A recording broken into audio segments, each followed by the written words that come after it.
de Cañizares, la acción de Ronaldo, Ronaldo marcado, Ronaldo gol, Ronaldo gol. Ronaldinho botou na frente, pé esquerdo, bateu. Gol! I mean, Ronaldo will always be for me on top there because I think Ronaldo took it to another level. For me, he was not playing football, he was football. Who do you think is the greatest striker of all time? Many would instantly say Cristiano Ronaldo, Lewandowski, Suarez or even Benzema. But the one that seems neglected is Ronaldo Nazario. What if I told you that he is the best striker of all time? And the thing about R9 is that he doesn't need statistics. You just have to watch him play to realize how great he actually is. And look, he played for Real Madrid, Barcelona, Inter Milan and AC Milan, and he is loved by all of those fans. That's how great he was. Without further ado, let's take a look at Ronaldo Nazario's career. Ronaldo Nazario was born in Brazil's Rio de Janeiro, and as many kids from that area of the world, Ronaldo enjoyed playing football. And not just enjoy it, he dominated football from a young age. The Brazilian streets are the best teachers for incredible skills, and Ronaldo was a great student. It was inevitable for him to sign for a football club. He joined his local club, Social Ramos, but even from the beginning it wasn't easy at all for the young Brazilian. Ronaldo had to go through poverty, sickness and a lack of opportunity. He was even diagnosed with a growth hormone deficiency at the age of 12. But just like in Messi's story, a scout saw Ronaldo and assisted him and his family because they couldn't afford his treatment. At the time he was 13 and the agents said this about him. This is a 13-year-old. When I was 13, I was sitting in the classroom listening to my teacher babble about algebra, but Ronaldo at the same age was impressing grown men with his incredible skills. He was attracting interest from everywhere.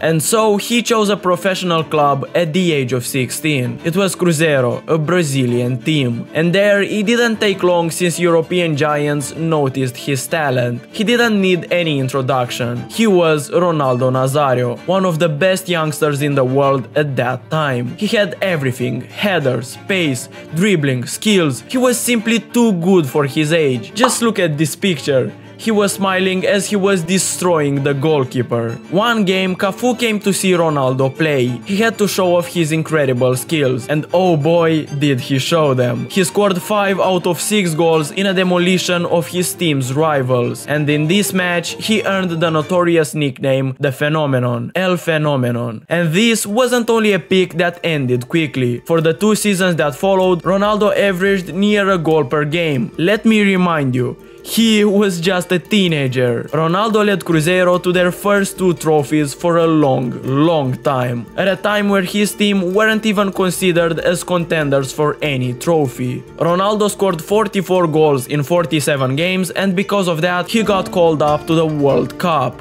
He didn't play at all, but he left with a winner's medal. What amazes me the most is that he was just 17 at the time. There is no youngster nowadays who can do what Ronaldo did back then.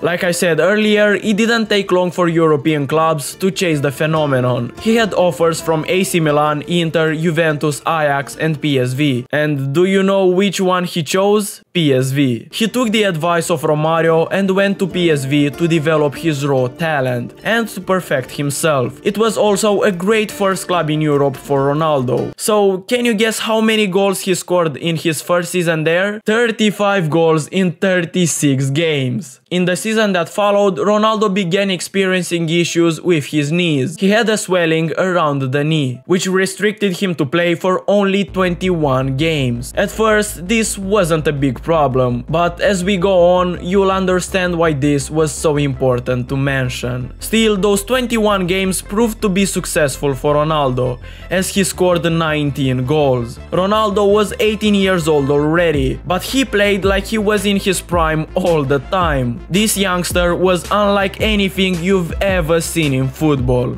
He was truly a generational talent, and what better place for generational talents than Barcelona? They paid $15 million for Ronaldo's signature. An absolute steal. He scored 34 goals in 37 games in his first season. And again, his level was just a miracle. He made a mockery of the Spanish league, which was considered as the second best league in the world at that time. In his debut season in Spain, he won the La Liga Top Scorer Award and the European Golden Boot. He also won the Spanish Super Cup, Copa del Rey and the UEFA Cup. When you look at Ronaldo's time in Barcelona, it seems as though it was too easy for him. He made it look easy, toying with defenders, going round the keepers, fooling everyone, and he didn't even try too hard. He didn't have to. He normalized going into the midfield as a striker, picking up the ball and then...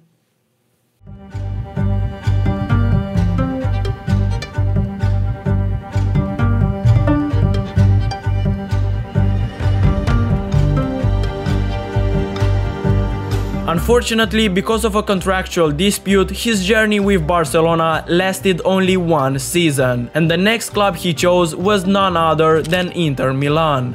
There weren't a lot of clubs that could afford Ronaldo, but Inter paid 25 million pounds for him. It might not seem a lot, but if we take inflation into account, 25 million pounds back then would equate to 380 million pounds today. But was it worth it? Of course. Inter got the best player in the world on their team now, and nobody could stop them. It wasn't long before he made the Serie A look like a league for amateurs. Serie A was known for having the best defenders in the game and the best defensive setups, but Ronaldo didn't care.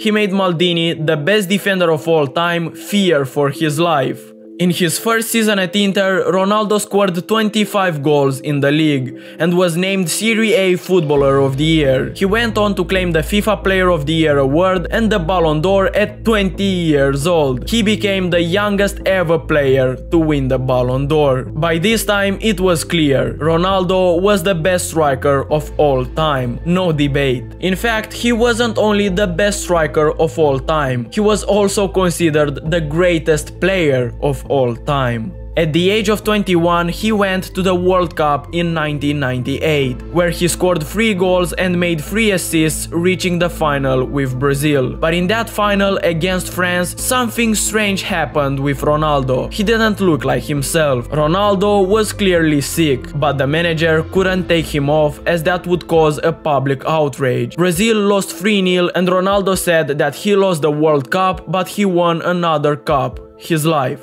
After many investigations, it was discovered that Ronaldo had a seizure before the game, and many speculate that Ronaldo was drugged. It is also suspected that Nike forced Ronaldo to play in that World Cup final. But it still remains a mystery as to what the hell happened to the greatest striker of all time on that day.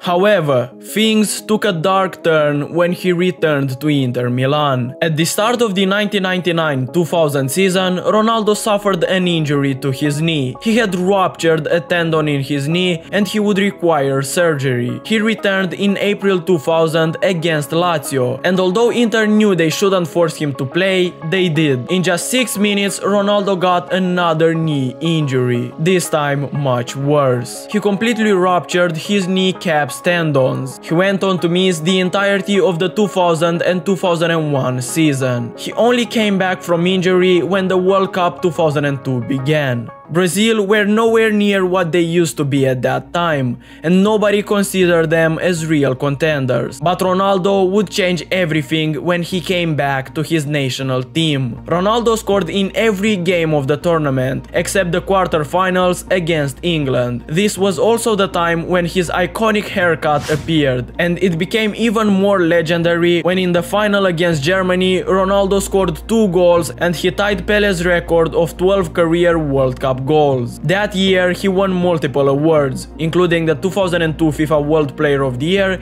and the 2002 Ballon d'Or. The next club in his career was Real Madrid. They bought him for a record 46 million euros, and his jersey sales broke all records on his first day at the club. In his debut season, he was part of that Galacticos team, with Luis Figo, David Beckham, Roberto Carlos and many others. He won the 2002 Intercontinental Continental Cup and the 2003 La Liga and Spanish Cup. But in the Champions League, Real Madrid lost to Juventus because of Ronaldo's injury. That's how important he was. Whenever he missed, the team would just fall apart. In the 2003 and 2004 season, the same thing happened again. Real Madrid were on track to win the treble, but they got knocked out of the Champions League and they lost the Copa del Rey final following Ronaldo's injury. In his last 2 seasons at Real Madrid, he looked different. He gained a lot of weight, and his injuries weren't helping. In the end, he fell out with his manager Fabio Capello and he went to AC Milan for 8.5 million euros.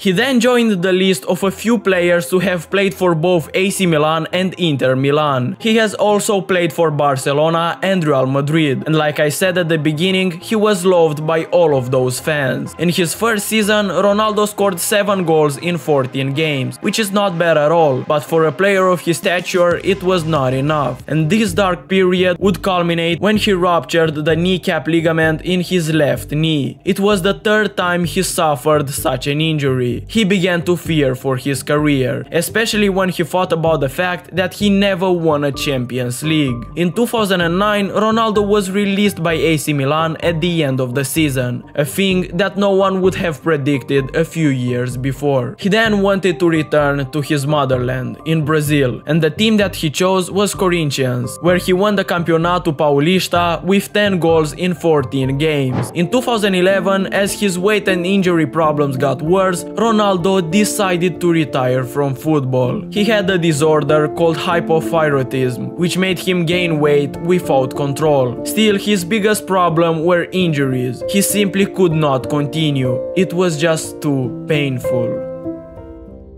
And that's how Ronaldo Nazario's career ended. He is certainly the greatest striker of all time. Many legends even consider him as the greatest player of all time. He was just unstoppable, especially with the ball. And to consider that he was a striker makes it even more incredible. He changed the football world. Wherever he went, he performed. Ronaldo was an idol for many, but what impressed me the most were just horrific, and I'm sure no player would recover from that. Although he is the greatest striker, he didn't even reach his full potential. Who knows what he was going to be like if injuries never affected him.